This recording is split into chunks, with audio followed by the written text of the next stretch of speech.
Hello and welcome back to another episode of Fan Behavior and F1 Podcast, Halloween edition. Woo woo. I am Zoe, aka Lewis Hamilton, and I'm here with Hannah, aka Charles Leclerc. I am stupid. My tires are gone. I don't know what else. Oh, what else does I feel like people say things to Lewis, like get in there, Lewis. Yeah. It's hammer time. Mm-hmm. But does Lewis have really any other defining no, just the tires. quotes? Yeah, my tires are gone. Yeah. I don't know if I can keep have up a on these blessed tires. day. How do we feel about these tires? We are dressed like Charles and Lewis because, as I'm sure by the time this comes out, or hopefully by the time this comes out, we're gonna be dropping the image of the year mood, aka mood. Yeah, I guess for audio only listeners, Yes, we are dressed as Lewis and Charles, specifically though the mood photo that they yeah, we're gonna be. I mean, cross-promoted. we're not so much right now because like our hair is down. Sure. And you have It's hoops in. essence. I think Charles could rock a hoop. Like a small Lewis one. should be wearing them. I don't have You're any right. earrings in. Yeah. I should have still kept my nose piercing. Then I would have really. But anyway, Short-sighted. exactly. Yeah, happy Halloween. Mhm. It is officially Halloween. And we didn't really want to dress up to go out to like a party. No. But we did want to dress up for the Halloween special. Also, Hannah worked tirelessly on these race suits. As you can see on YouTube, we got all the sponsors up and down the arms. I got my drawn on Mercedes logo, but that's okay. Yeah. We're gonna cover that with my hair. Yeah. There was a few clerical errors on Hannah's It's end. all good. Of course, but I just wanted the people to understand that I wasn't trying to jip you. And then also, Zoe had to give me some extra paint because the iron-on here just destroyed. So, but I think it's great. I think it's fun, and we can keep these like maybe if we do get invited to a party, maybe next year we'll have them at the ready. Right, and then when one of the drivers invites us to a Halloween party, we're prepared. Exactly. How embarrassing to show up as them to them. their Halloween party. Yeah.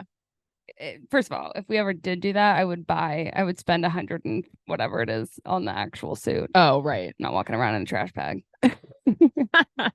But anyway, we are here today to recap the Mexican Grand Prix, which, I don't know. I feel like there were elements that were really exciting and then parts where I was like, there wasn't as much happening as I don't know. I feel like we just didn't see a big chunk of the race. And in terms of the drivers, I feel like we were just like, did I ever see Pierre Gasly once? I mean, maybe. There was a good chunk of drivers that I feel like were kind of completely ignored. Yeah. Probably because there were really good battles happening. Yeah.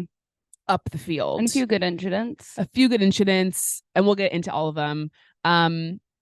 But yeah, should we get into the race weekend? Please. Okay, so we start the weekend with practice, obviously, as everyone who listens to this knows, and a bunch of young drivers partook in FP1, which is very exciting. Very exciting. Love to see the youngins get a shot. Did give us, because there were so many young people in FP1, a lot of those drivers were out watching. Fun. And there was an interesting video of George Russell. Yeah. That I think we need to talk about. Okay. Because up until this point, like, is George Russell an attractive person? Is he conventionally attractive? Yes. Like he's a handsome person, right? Yeah. But I've never been attracted to George. Not even one bit. Okay. But there was that one shot, and everybody knows what shot I'm talking about. The rom-com shot. The rom-com shot. Yeah. Where I was just like, that was interesting. Yeah. Did you feel that way? Yeah. But I've had more moments. You have? With George than you have. Yeah. Okay. And the hair change has made a significant difference. Because I think it makes him look more his age. Yes. You know what I mean? Like it makes it and softens like in him. a youthful way. Yes. Yeah. Like it was just because he's a little bit like, he is very like sharp. His features are all very sharp and everything's very like, prim and proper. And but there's something about it that just fits him better than the other hair. 100%. So shout out to maybe he made the choice, maybe Carmen suggested it, whoever it was. Love Good it. on ya. But yeah, the only thing about the rom-com shot that worried me is he looked like he was about to cry. And I don't know if that's his concentration face or if he, was frustrated that he wasn't in the car or I don't think he was frustrated that he wasn't in the car. No, and it probably doesn't mean anything. Great shot. Love Great to see shot. it. And Zoe was really doing the Lord's work yesterday, Fan just cam making sure cities. that everyone was seeing the fan cams. Yeah, I was gonna post another one today of Daniel because he winked at the camera. Yeah. I posted it to our Instagram stories, but I felt like, okay, that's like enough of the fan cams. That one's Disagree. pretty worried. I might post it down the road, and I mean, I'm sure it's everywhere. I'm not the only one that like noticed it. But and we need to talk about Daniel's mustache. Okay, you guys, I asked Zoe when we were in Austin when he did, whatever. I don't even know what the name of that shave is called. It doesn't work for me. But I said to Zoe, I don't even remember how it went, but just like if she liked it, and she was like, yes. No, okay. No. Wait. In my defense, I think I've said like I think I said to you like unprompted. I think I said to you like, is it weird that I don't mind this facial hair? You're totally right. You said, is it weird that I like that? I think you said like this, and I immediately said yes, but that's fine and understandable. And so Hannah asked me if I was into the mustache, and I said 100% yes. And I said I think my toxic trait is that literally nothing. He could do nothing wrong for me. Yeah, like in terms of his hair, like he's balding. Yeah, I don't give a fuck. And also, the mustache is really doing it for me. Good. It's so good, and I hope he keeps it for a long time. And there was the interview of him like a walk and talk kind of thing, and he was like, I don't know, I think I might keep it. Looked in the mirror today, thought 10 out of 10, handsome. And I was like, yes. And I know he's kind of haha kidding, but I think he's also a little serious. And it's brought him some good, I mean, as we'll get into, it brought him some good speed. Well, did he post about it too? Like keeping the mustache? Yeah. I mean, it's working for Trav. It's working for Trav. So Daniel better, jump on the bandwagon. Yeah. No, I was like, it's hot. It works for me. Yeah. But anyway, FP1, speaking of Daniel, it was weird. Like practice was very strange because, and I actually ended up watching all three of them because of the timing, because obviously North America, it was on at good times for us here. And like I think FP1 Daniel he was like maybe P8 or something. FP2 he was like P6, and you can never really read too much into a practice session. Like it may give you something, but obviously there's times where like someone shoots up and you're like, and then it doesn't actually translate. Right. Like Alex Albon was P2 in I think 2 practice sessions. And it's like, I mean, he did well in the race, but obviously he wasn't fighting for a podium. So I don't know. Then I was kind of like, is this going to be a good weekend for Daniel? Like, this is interesting. Mm-hmm. But anyway, I think we should just jump to the quali. Yeah. So initially, I think the biggest shock initially was that Lando was out in Q1. Yeah, that's he had an issue with one of his laps. He went off.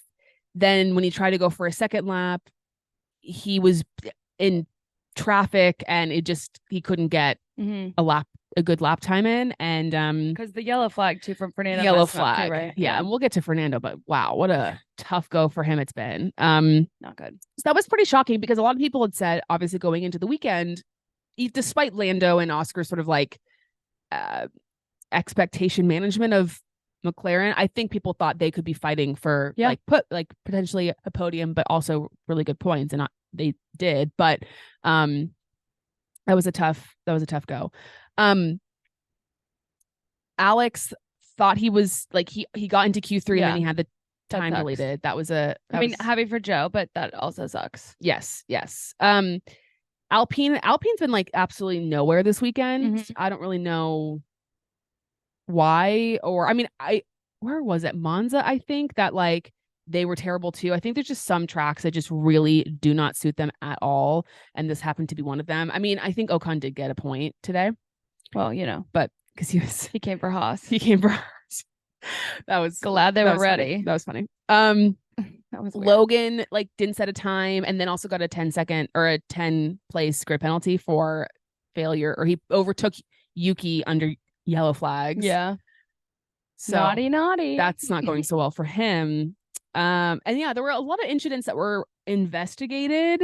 A lot of pit lane impeding or like holding up the pack to wait for the gap. Yeah. And I think what the stewards eventually decided was like, we would rather them, they recognize from what I've read and seen, and like Chris Medlin's really come in clutch with the reporting. So shout out to Chris. But basically what he's said is the stewards recognize like this isn't a good solution. Like this isn't what they want to have happen going forward. They're going to have to figure out a plan, but they would rather there be that type of impeding in the pit lane rather than on the track. They'd rather it happen there than, so, and because lots of people are doing it, there needs to become a solution to figure out this problem. But I guess it's not going to be not punishing people. Right. But now, because people know that it's not going to be punished for at least for the rest of the season, now everyone's going to be doing it. Right. So that's going to be not Ferrari. Fred said, no, my drivers don't do that. Fred was salty. He was on one. He was not wanting to talk. No. And that's fair enough. Like it's got to be such an annoying part of like their job to have to, I mean, and there are some people like Christian eats it up. Gunter eats it up. James, I think, is good at it. And there's others who are just like, it's really my weekend. Are you kidding? Like, I don't have time for this. No. Every time they cut to him on the pit wall, he had like his head in his hand, like on it. Like he couldn't be bothered. Yeah. And, we have to stand. Of course. I couldn't be bothered either. Which I loved. We have to talk about Daniel, though. Yeah. Because Yuki had a bunch of penalties because he had to change a bunch of things in his car. So they knew prior to the weekend that he was going to have a back of the grid penalty and starting from the back. So, which was nice because they didn't matter how Yuki finished in qualifying. And so the first two in Q1 and Q2, Yuki, ultimate team player, gave Daniel that nice toe. For those, I mean, you can see it. The straight down in the first sector is very, very, very long, and obviously the Alpha Tauri doesn't have like the best straight line speed. So Yuki was just pulling him along, give him that toe, and Yuki was. I mean, it was crazy. I've never really experienced. I'm sure if you've watched F1 long enough, other people have. But like after a lap, seeing Daniel P2, I was like, what's happening? I know. Like, awesome. I'm so used to like, and like, he didn't have to go out a second time in Q1. I'm like, I feel like we're typically fighting for our life. For him to get into Q2. Well, passing the elimination zone, and it was like, oh, he's done. He's chilling. He's good. And he didn't change position because he stayed in P2 the whole time. Or maybe he dropped down to P3, maybe in like fine. Q1, but like it wasn't like he not worried in the slightest. No. Everything was chill. And then he got to go like take a rest before Q2. Yeah, and actually because of that, he saved a set of tires. Yeah. So he was able to use them again later in the session. And then Q2, the same thing. Thankfully, Yuki was able to get into Q2 as well. And again, the toe pulling him along easily into Q3. I do wonder, I don't think Yuki even set a time in Q2. And I wonder, like, I feel like he could have gotten into Q3 because that Ferrari seemed to be decently fast, even if he didn't have a toe. And I wonder why they didn't try, because then he could have really given Daniel a toe in Q3. Yeah.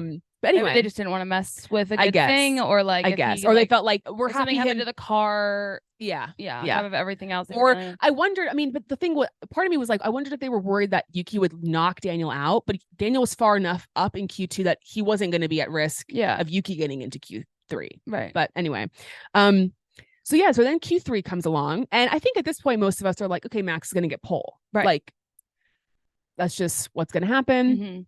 And just another day. And you had the first run, and Ferrari ends up 1 and 2. And it was so weird because, again, throughout practice, the whole weekend up until that very point, Ferrari wasn't anywhere close in the conversation to pole position. Like, nobody. They really just popped out of nowhere. Out of nowhere. And I literally wrote that on my notes. I said, where the hell did they just come from? Max goes to P3, and then Daniel's in P4. Brilliant. And I'm like, so good. What the heck is going on? What's going on? What's going on? And it was, and apparently too, Mercedes, they only had one set of soft tires for Q3. And so they did their first laps on used mediums. So they had like not as fast of times. And then when everyone went to do their second run in Q3, and like Daniel had a new set of soft tires, blah, blah, blah, blah. Apparently, like no one was really improving. Like it was weird. It was almost like the track changed and the times were not getting better. Because like I don't think Daniel improved, or if he did, not by much. The Merc and the Mercs weren't able to improve. Max obviously didn't improve. Right. So it was a real shock. Yeah, unexpected for sure, but very happy. Yeah, I mean, I'm like, this is what I want F1 to be Mhm. when you go into a weekend and you're just like, I mean, not that I thought, I mean, but then part of me was like, man, imagine if Yuki had given Daniel a toe. Mhm. It was nice to see that Daniel could get P4 without the toe. Yeah, and to be totally honest, given how the start of today's race went, I'm glad Daniel was where he was. Well, see, I'm just saying, imagine if he was in Max's spot. Imagine if he was P3. Yeah, no, I understand, but there's too much chaos. I just like, because the only thing I can do is replace Daniel with Max, you know, and like the exact same situation happens. I know that that's not what would have happened. But Max was fine. Max got first. I know, but it was still too stressful, and that would have given you heart palpitations and then me them by default. And well, it's Chinese farmer. We'll never know. I don't mean at the end of the race. I mean at the very beginning. No, oh, okay. But Checo was the one that got I know, screwed, and Checo was behind Daniel. So like, I feel I guess what I'm saying is I don't know that he was still involved in craziness being in P4 as he would be if he was P3, and I think we'll never know. Again, it doesn't matter. We won't, but we will soon, but not today. Not today, exactly. So that was quali in a nutshell, and I had a great time, and I felt quali was good. I felt relieved, and I felt calm, and things I haven't felt in qualifying in a long time. Because I'm either stressed or I am like I've like disassociated. Yeah, right. Like I've just like completely like I've gone numb, and I felt neither of those two things. I felt how wonderful were those post-quali interviews with Daniel? Oh, I excellent. mean, just thrilled. I know. Yeah, it's always nice when he's not depressed. Mm-hmm. Yeah, I think he prefers it that way as well. And it was interesting, of course, the conversation started about, Daniel outqualified Checo, you know, and listen, Checo did I mean, people were saying the gap between Max and Checo was only like 0.2. It actually was like Checo's closest qualifying in a long time to Max, but it just happened that so was everybody else, and that Daniel was in between them, right? You know, so it optically, if that's even a word, the optics were bad. And of course you can't make a. They're not going to replace Checo with Daniel after one qualifying session and be like, all right, it's done. No, I mean, that's not the nail in the coffin, but it raises some questions. You know, it continues to add an argument. Yes, exactly. Mm-hmm. Exactly. All right. The race. Unless you had anything else to add from quali. No. Okay. So as we mentioned, P3, apparently that's the best spot to be on the grid because you have a very nice slipstream up into the first turn. Apparently at this track, pole position is like not actually that great of a position because you don't have any slipstream. Mm-hmm. So Max, obviously doing what Max does best, gets that lead of the race. And then Checo sees a gap. He comes in. So ka-chow. It looked like his car was going to flip over. That was, yeah. And then them like coming back out, or them bringing the car in, and then thinking like maybe we could bring it in or bring it back out. And like good on them. Like so many other teams would have been like, yeah, no, we're not even gonna look at it. Just come on in. I mean, there was once we saw the replay, at first it looked like maybe he just went over Charles' wheel. Yeah. But then when you see the replay and like his whole side pod, it's just like completely, there's just no way. George could have hidden in there again. Exactly. I was really worried about Charles Leclerc's front wing because it had a little bit of damage. They didn't need to box, so that was good. Mm-hmm. Though I do wonder if he had lost a lot of performance by like part of it not being there, but whatever. Lewis did pretty well at the start, managed to obviously he passed Checo, but then he managed to catch Daniel relatively quickly and was doing pretty well. Not a lot happened unless I'm forgetting. We also are recording this immediately after the race. 15 minutes after it ended.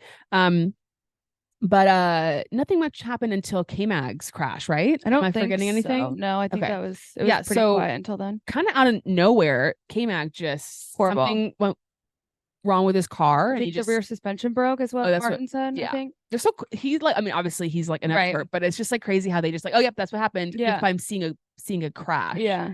And he just, I mean, went into the wall so hard. Scary. And he flew out of the car. Yeah. Well, excuse me. He got himself on his own. He did not fly out because of the accident. He got out of the car incredibly quickly and just went and like hid behind, which, glad he was able to get out quickly. And then, you know, again, we talked about this. I feel like obviously the track's pretty big, but I was surprised to see how long it took the marshals to get there. Yeah, it was on fire. Yeah.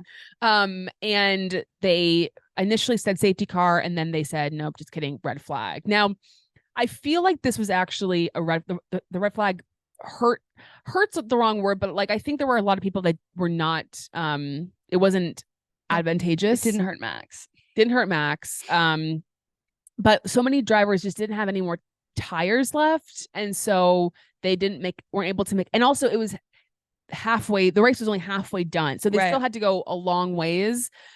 So, and because the race was already supposed to be a one-stop race, it like didn't really, I think most drivers had already pitted for the tires they were going to use for the rest of the race. Right. So didn't make a big difference there. Now, this is maybe a dumb question, but like no such thing. Max can't use Checo's tires, can he? No. Okay, I didn't think so. No. Just checking. So yeah, like Daniel, for example, you know, and because it's a red flag, you have a restart. You don't really want to do a restart on hard tires. Right. Like that's pretty bad, but there was nothing else for him to do. So in the restart, George catches Daniel I think in the start. Yeah. Yeah. Which I mean was expected given their tire change. But not, I mean, everyone got through pretty clean. Yeah. And then I feel like the battle was really on between Yuki and Oscar. Mm-hmm. And it was just, you know, back and forth. And I said, Yuki's going to do something not stupid, but he's erratic. Erratic is the word you use. Yuki he has the potential. He's got high highs. He's got low lows. He's super impulsive. He has a lot of speed. He can be amazing. He can be an incredible driver. But then sometimes he's just not that patient. Mm-hmm. I think there's a lot of drivers that have like the patience to wait, to bide their time. Right. That's not Yuki's. No, it's not. That's okay. Yeah. It is okay. But you were also saying that you're like, I feel like we haven't heard Yuki's radios in a while, and they're so funny. And then he crashes into Oscar. Well, it seemed to me like it was a Yuki maybe was a little bit overly ambitious. I don't think I think Martin Brundle said they're gonna check to see if Oscar like kind of went into Yuki's space a little bit, which he can't do. And I don't know. Obviously, again, we're recording this so shortly after the race. I don't know if anything happened to either of them with penalties. But yeah, Yuki comes on and what does he say? Fuck, man. Yeah. Well, yeah. We assume it was man. Mm-hmm. And Oscar, I don't even know what Oscar said. Something very just calm. Said he came in my space, you know, something like you could barely hear him because he was so relaxed. He was so chill about it. So chill. And then Yuki says something like, "Stop giving me information." Yeah, I don't. Yeah, he was. Stop saying anything or stop saying. Yeah, like, it was hilarious. I don't need information anymore. I don't need anything. Yeah, leave me alone. Leave me alone. It was very. Don't talk to me in the breaks. Yeah. And then Daniel even said, I don't know if they didn't show it on the broadcast, but I saw on Twitter he was like, some radio silence would be nice, unless it's important, which is the nice way of saying like, please be quiet. Yeah. Love the Aussies. Yeah. Which I totally. I mean, listen, I would be annoyed is the wrong word, but I wouldn't want someone if I'm trying to focus and like do something. I wouldn't want someone constantly in my ear like. Well, yeah, and it's weird because in so many other sports, like obviously when there's stuff going on or like if they can see something that you can't, like that's important information to relay. But like in basketball or football, like, yeah, they might yell at you, but you can kind of tune them out until there's a timeout or something. Right. But knowing that at any moment they could just start yipping in your ear has got to be annoying. So annoying. Unless it's obviously crucial information, right. Not just like, hey, this guy and you know, we're seeing there's these tires or it's like right. And also like in certain situations, I think drivers want a lot of because they want to know what's going on around them. They want to have all the information. And the other times they're just like, leave me alone. Yeah, I'm just trying to keep. But as long as whatever, everyone, I don't think Yuki's engineer is like annoyed that or upset about. I mean, even GP, the patient GP is just like, it's fine. Yeah. Moving along. I really would like to know his genuine opinion of like his working relationship with Max. I think they have a good relationship. I think they do too, but it's interesting. Yeah. They're a married couple. You know, they're going to bicker. They're going to have their little incidents. GP's not going to be afraid to say anything to Max. Yeah. I almost wonder if that's sometimes where the attitude comes from in a way. It's just like, I feel safe with you. And so Totally. I know that we're going to be fine if I yell at you because you're irritating me. Totally. I feel safe with you. Yeah, exactly. So I think that was all good.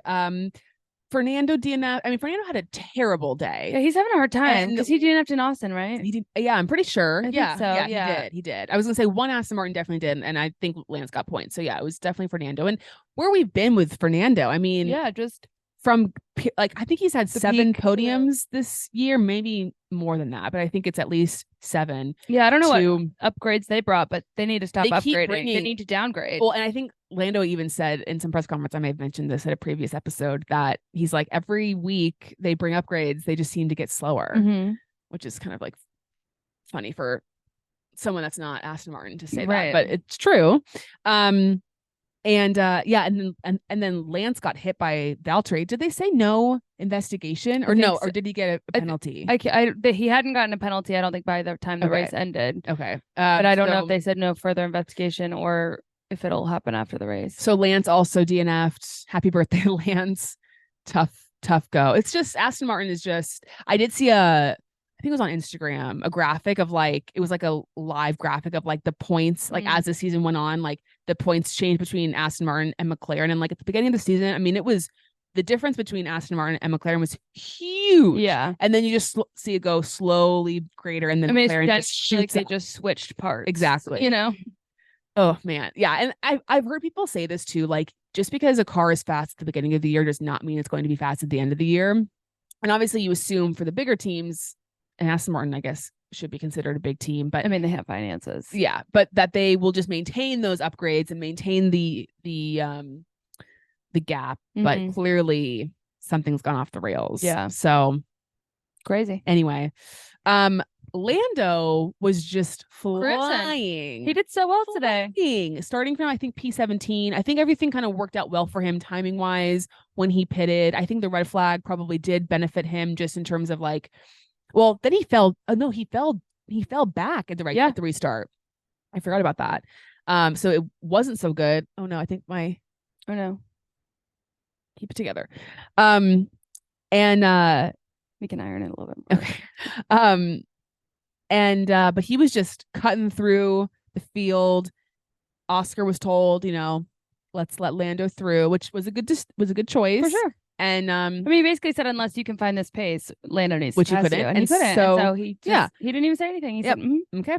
And Lando quickly passes Daniel, gets past George, was just on the hunt. And it does make me think, like, if Lando had qualified better, I wonder if he could have really had a podium or something like that. But I think he finished P5. Yeah. And honestly, good. I mean, he did so well. Like, I'm obviously the driver of the day. It was a bummer. He was driver of the day. Qualifying was a bummer, but he showed up. It was giving max. It was giving max, and we love that for him. Yeah. And then at the end, it was so weird. Daniel almost caught George. Like, I think if he had one lap more to go, he would have caught him for sure. It was weird. The gap was like 0.008 or something, and then they cut to Max winning. And which is, I understand why they did that, but it's like, this is literally like, it's so close. Yeah. And like, honestly, I know why, but I also don't know why. Like, Max is the champion. He wins all the time. We've seen it before. Yeah. This is something we haven't seen yet. Yeah. So keep it on the screen. Yeah. Or at least like split screen it. Totally. Yeah. That was just kind of, I saw some tweets. Like, I think Matt Gallagher was like, the scream I screamed when they cut from the battle of Daniel and George to Max. I can absolutely hear it. Like, fuming. Yeah. So I don't know. And it was just nice to see, even though he didn't pass George, it was just really nice to see Daniel like competitive and like fighting a Mercedes and, and not respectfully not fighting Latifi. Exactly. It's nice. Exactly. And I think if I do wonder if the red flag, I think he probably would have finished P6. My guess is that he would have had, I don't think he would have gotten caught by George in the restart, obviously, because there wouldn't have been a restart, but I think P7, very, very admirable finish for an Alpha Tauri. That's the highest finish that Alpha Tauri's had this season. Like, it was a bummer that Yuki had that little incident that went off, because Alpha Tauri was in contention for some really good points. And I think they're in a battle right now with, well, I should look at the standings. but I think they're now in 8th, maybe tied with. They went from 10th. They past Haas, and I think they're in 8th with Alfa Romeo. Okay. Let's see here if it's hasn't been updated yet, so I'll keep you apprised. But had Yuki, finished in the points, they could have passed Alpha. So I wonder how Yuki's going to feel about that. But still three more races to go, and I think if they work together, they can do it. So it's weird that there's only 3 more. I know. So it's Interlagos, Vegas, and Abu Dhabi. Yeah. Wow. Crazy. I know. It feels like it's gone by way too fast, and I'm like going to be actually really depressed when the season's over. Okay, I'll prepare. I mean, I'm not putting it on you, but I know. I think like last year I was like so desperate for the season to be. I was so true. Needing it to be done. I just like couldn't take it You anymore. were so depressed during season that you needed a break. Exactly. And now I'm just the good news is we basically have like 8 weeks until I know. Drive to Survive. Totally. And that will fill your bucket until the races start You're again. You're so right. Thank God for that. You're so right. Yeah. So just make sure to draw that out instead of watching it in the first few one days. day. One day. Like I will. I probably will. Yeah. Oh my God, I can't wait. I know. Because again, it's going to be positive Daniel Ricciardo rather than I can't wait to see it all. Sad and we depressed. Get 2 more of Oscar, more. Logan. I mean, what do you think the storylines are going to be on Drive to Survive? Do you think they'll cover Alpine stuff, like the investors? Probably too late. And also, like, I just would love it. I don't know how interesting. I'm trying to think of who they will cover because there's always like teams and drivers that they just completely ignore that don't have a storyline. I think they will cover Aston Martin. Yeah, I think that's going to be a big one. Yeah, especially because the season looked so promising. And then the whole Lance thing I think could be interesting. Oh yeah, his recovery and all that. Yeah, and also like I know I was trying to be positive. Everything else. Ferrari. I mean, is there much to cover with Ferrari? Sure. I mean, you can't cover I guess Ferrari. You have to do something. Yeah. Mercedes as well. It's like there's not a ton there. Yeah, kind of. I don't know. McLaren, I think you have the whole, how they started and they always do those episodes where it's like one team and they're always like focusing on like the battle for like 5th in the constructor. Right. That's probably what it's going to be. Aston Martin and McLaren. So true. Boom. Right. Heard it here first. Because like what's there to show with Red? Oh, probably Checo. Yeah. That's going to be. And then I think Daniel will be the whole Nick DeVries. Oh my God, Zoe. Daniel replacing Liam. That's going to be a whole episode for sure. At least one. Yeah, for sure. And I would love if I don't know why they would have, but like if they have like shots from the test, like when Daniel was just there for testing and it could all happen so fast. Yeah. That would be I don't know if Netflix was there. Doesn't matter. I'm just saying it would be nice if they were. I also think they'll definitely do a Williams because you have Alex has done so well. And then you also have Logan, American Driver. I think they're going to. Well, and James is such a great spokesperson. Totally. Honestly, he's killing it. I love everything he's doing. Yes. But yes, we love gotta James get him in the chair. Gotta get him in the chair. Okay, that lifts my spirits a little bit for sure. And the season starts earlier next season. I think the first race is in February. I think so too. So Happy birthday to me. Exactly. We should do a party like for the race or something. Testing also like so then there's more content. Yeah. So I'll be fine. I mean, these poor boys, honestly, like they really have no time off. No. It's really like December's going to go by fast. And then it's really just January that I have to get through. In January, I have the Australian Open. Yeah. So that's good. Football playoffs are going on. So that's good. So you'll be fine. I'll be fine. Yeah.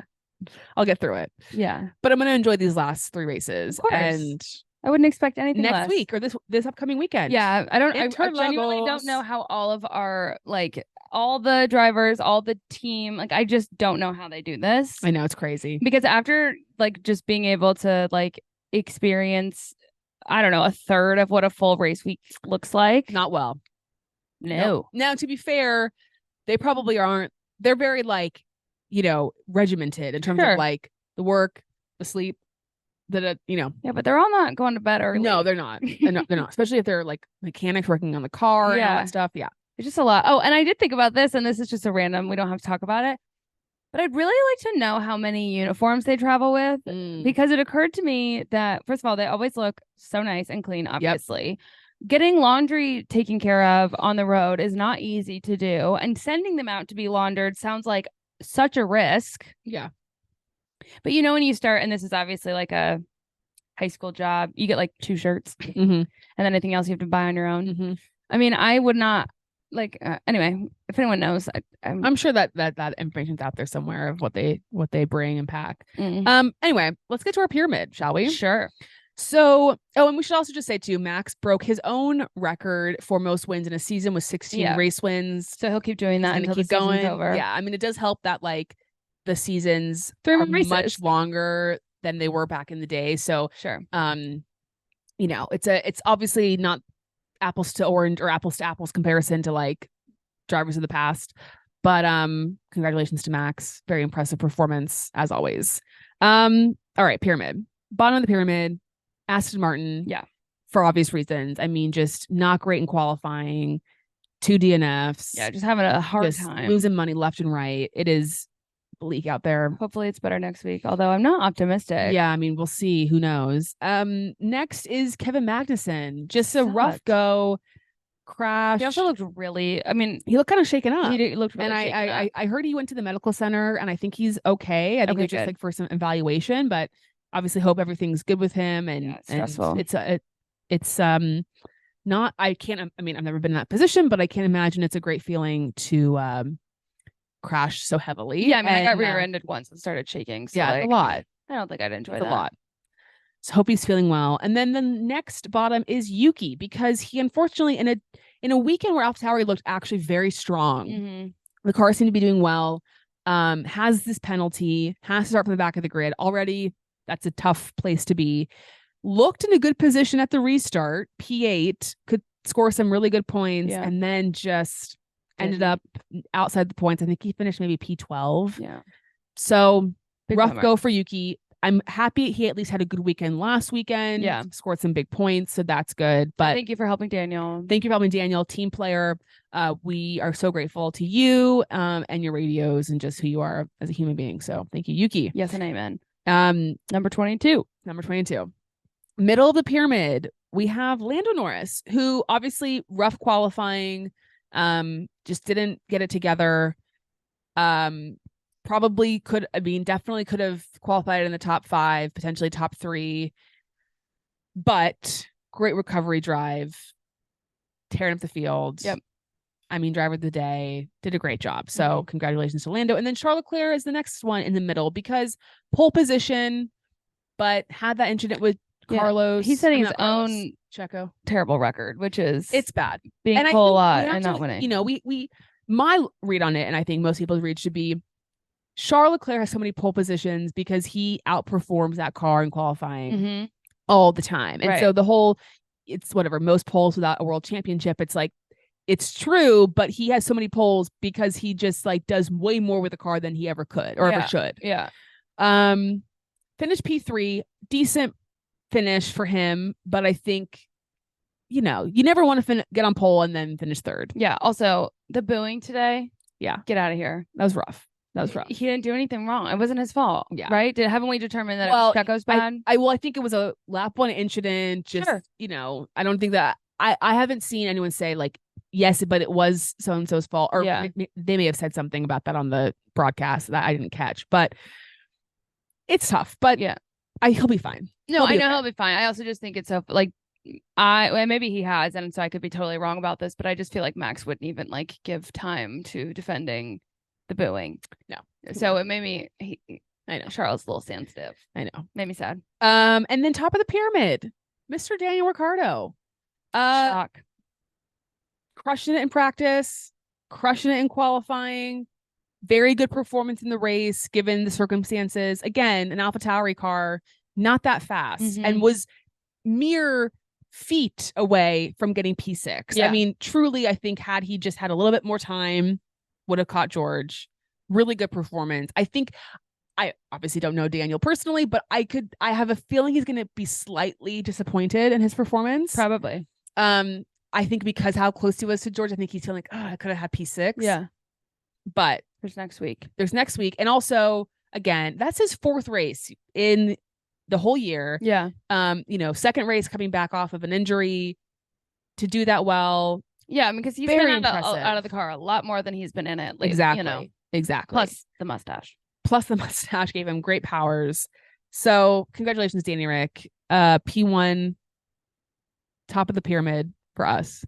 And Hope it continues. It was Absolutely. it was a great joy watching it this weekend. Truly. Haven't felt that in a long time. I did say though, he finished P7 in Mexico last season as well. So Mexico's a good place for him. He's feeling Look at number 7. He's gotten pole position here before.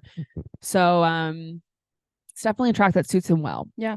All right. Fan of the week. Would you start? Sure. So mine is a short tail, but if anyone saw, Zoe made a TikTok of Travis Kelce and his brother Jason Kelce talking about on their podcast New Heights that Travis is now investing in Alpine, and Jason said Alpine, and I genuinely thought Travis was going to correct him, and Travis goes, "Go Alpine," and I was like, okay, but then Zoe stitched it, explaining correctly that the team he's paying money to invest in is pronounced differently than that. But really, that's the context of the story to say the girlies really showed up in the comments. Almost took out our entire recording device. Tagging Travis, tagging New Heights, really into this partnership. Yeah. And it just made me really happy to see.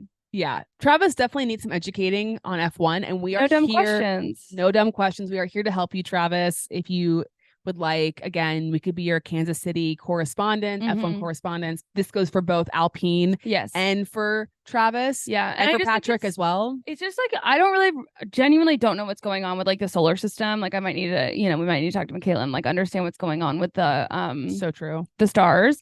But he is like so in our orbit right now, and it's just interesting. Like his interests are aligned with all of our interests right now, and I'm just curious. It's so crazy, but I'm here for it. Yeah, of course. It's wild. My fan this week is there was this boy named Milo. I hope I don't know how he pronounces it. Who got to meet Lando Norris this weekend. So he was holding up a sign that said like, "It's my birthday. Like I want to meet Lando," something to that effect. And McLaren surprised him with paddock passes, and he got to go into the McLaren hospitality and got to meet. Well, he was just like, I don't know if you saw the full video, but he was like sitting there. Yeah. So they posted like a full video, I think a couple hours after, of him like talking like why he likes Lando, or like I can't remember exactly what he was saying. And then Lando comes out of nowhere and sits down, and he's like kind of staring at him for a while, and then he's like, "Can I get a picture?" And like he then starts to cry, which is so cute. Yeah. And then Lando says something to him like, "I bet you weren't so happy with me like after qualifying or after yesterday." And he's like, "It's okay. Like we all make mistakes, or we all do something." I can't remember exactly what he said, but it was so cute. I feel like Lando was getting emotional too. I know. I loved it. Do you ever have it when you like sometimes get embarrassed, your eyes water? Oh, well, yeah. Well, I didn't know if he felt like I think he was a little bit know what to do. Yeah. And yeah. So his eyes were watering, but yeah, it was cute. It was so cute. I loved it so much. So good job, McLaren. That was super fun. sweet. I mean, he'll remember that forever. Yeah. What an amazing birthday. Yeah. Okay, Fo. So I really hate post-session investigations. I felt like there was a lot of stuff, obviously, in quali. Like I can understand to a degree why it has to happen. I think as a spectator, though, we talked about it a million times, but I just find it so frustrating, especially because of like the pomp and circumstance that happens after quali with the interviews for pole, second, and third. Just it's annoying to me that everything could then change. Like I just feel like we should be able to have these answers before the session's over, especially in this economy. Especially in this economy. Yeah, it's tough out here, but yeah, still we rise, as Lewis Hamilton does. Still rise. My foe is that I don't love the fact that drivers have to get bodyguards at these races. That's a little bit scary to me.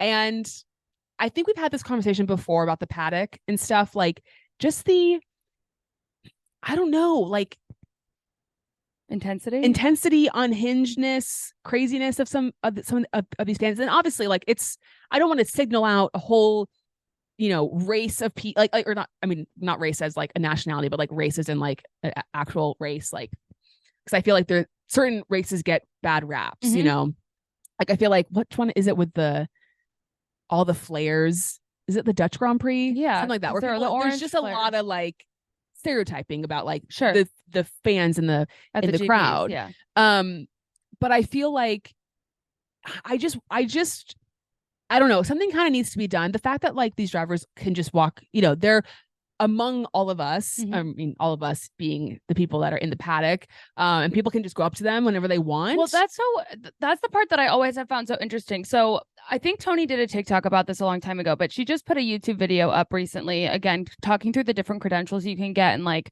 what they mean. And I think what's so interesting about the VIP one, if you are just a fan and a guest with a VIP, you can do whatever you want. Whatever you want. You can go up to whoever you want. You can ask for pictures, blah, blah, blah.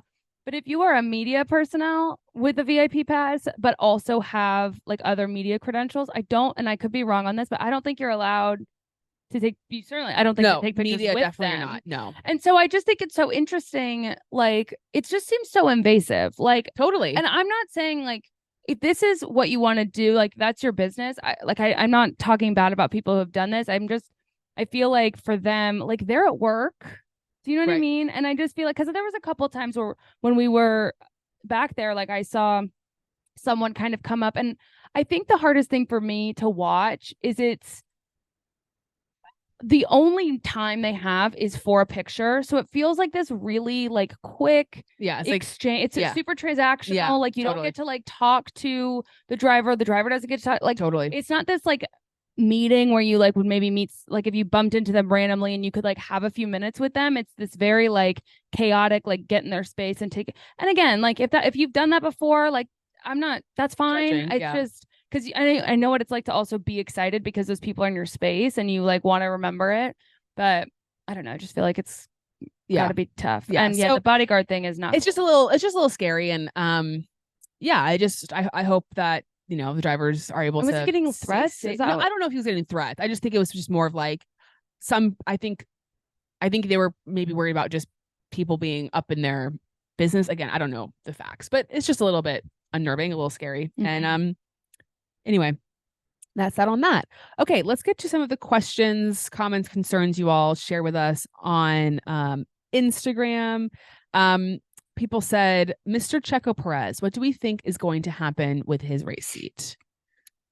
I don't think he's going to be driving for Red Bull much longer. Okay. But I don't know if he's going to like stay on for the first part of the season or if he is going to be removed with pay before next season starts. Again, I think it's just,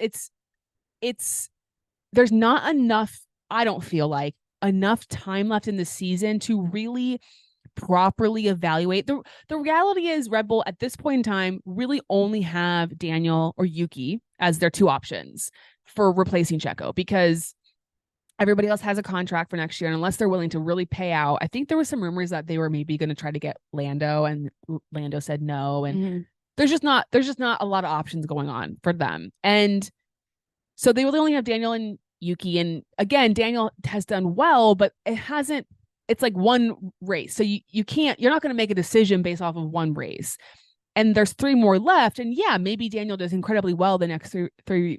And then they feel like, okay, actually, we do feel confident that he could be better than Checo next year. But I just don't really see that happening. I don't see them making that call because it's a risky call. So I think going into 2024, Checo will be in the seat. But as you said, if he doesn't perform quickly, then they might do a swap or something. Yeah, and I could see like a silly season switch. Yeah, but I mean, anything's possible. I mean, genuinely, anything's possible. We'll see what happens. I mean, I guess it's one of those things that like if they decide to replace him at the end of the season, I won't be surprised by that. Totally, because I also just think that it's like a probably super hostile work environment at this point. Yeah, for everybody. Someone said, can y'all discuss the constructor points and payout for Alpha Tauri, Alfa Romeo, and Williams? I don't have the exact. I feel like they were talking about that a lot today. I don't have the exact number, like price point that they would earn, but basically you get less money. So if you finish P10, you get the least amount of prize money, essentially. And P9, you get a little bit more. P8, P7, yada, yada, yada. Obviously, the top team, the team that wins the constructors gets the most amount of money. So it all factors into if you finish P7 rather than P8, you're going to get more money. So That's why teams want to finish higher in the standings, especially those smaller teams like a Haas or a Williams that don't make a lot of money. Every $1 million makes a huge difference for them. So they want to finish as high up as possible. But then conversely, if you finish at the bottom of the table, you get the most amount of wind tunnel time. So in some ways you could say, well, yeah, if we finished 5th rather than 4th, we don't get as much money, but we do get more wind tunnel time. So maybe our car will be better next year. But that's kind of the way that works. How many laps would Daniel have needed to have overtaken George? More laps. You said 1 to 2. I think about 1. Yeah. Someone said dream race for Zoe. I don't know if this is my dream race, but like as a statement. I think. Not a question. I mean, there wasn't a question mark. I mean, it's a good one for you. I mean, best you could have asked for this season, not even realizing that Daniel would be driving the car this year. Right. We're on our way to dream races for you. What's that? We're on our way. Yeah, hopefully. Crossing our fingers and toes. It was Nico's 200th Grand Prix. Congratulations to him. They said, did Logan retire on the last lap? Yes, he did. He had some fuel pump issue. Didn't know that. Yeah. Oops. And I'm wondering if they retired simply because he wouldn't have passed the fuel inspection test. Like, I don't know why he was literally right at the finish line. I don't know why he would have pitted anyway, but a part of me wonders, yeah, I mean, I think he probably wouldn't have passed. Interesting. So if you retire, you don't have to have inspections? I mean, it doesn't matter because you've already DNF'd. Like yes. you're not going to lose your penalty. I understand. So anyway, 10-4. We will see. A lot of people saying, Charles didn't deserve to get booed at the end. Correct. 100% did not deserve to get booed. I just don't like a booing crowd. Yeah, it's not for me. It's tough. And basically we kind of covered the rest. Sorry, I'm like going through these very, very quickly. There's a lot of them. But yeah, that was kind of that on that. Anything else to add before we wrap up this episode? Well, I'm really looking forward to Interlagos, which is in Brazil. Because Molly and I predicted, which is how I learned that Interlagos and Brazil are the same. When we were in Nashville, we predicted that this would be a race that Red Bull doesn't win. Yes, you did. And so it is curious. A sprint weekend. It is. Yeah. So another sprint. It was amazing sprint last year. I remember it was like quite crazy. George won the race last year. That's right. So cute. That was sweet. That's how we tears. That's how we roll. That's where that was born. Also, we have to talk about George being a meme lord. Okay. Yeah. Him recreating his Zoolander thing. First of all, I have to, I'm so desperate to know, and I don't know, maybe he's answered the question, but when he was in the driver parade, why he did that to begin with? Like, was it intentional? Yeah. I don't know. Was there like something buzzing? Yeah. Did he feel? Yeah. Because it was so like smoldery. Yeah. But then I'm glad they recreated it. Yeah. I just love that he's always in on it, I mean, you can't pose like the letter T in the driver intro video and then like look like Zoolander and not be in on it. Totally. So I'm glad that he's willing to participate. Yes, exactly. So that's that on that race. Yeah. That on that. It was a great time. Can't wait. I'm excited that we have one next. Like, I'm just like, yes, let's keep it going. Good times. And then what's the break between Vegas? Is it just a week? It's just a week. I'm pretty sure. And then Abu Dhabi's right after Vegas? No.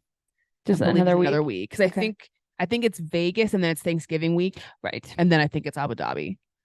Abu Dhabi. All right. Anything Not else? a lot of cool places for them. Like, temperature cool. Yeah, I think. Yeah. I mean, pretty Vegas. Cool. Honestly, I'm so worried that Vegas isn't even going to be done. Yeah, I know. Well, that's going to be a whole. Can't wait. Craziness. Okay, I'm done. Sorry, I keep rambling. It's okay. All right, guys. We will talk to you next week on Shantae.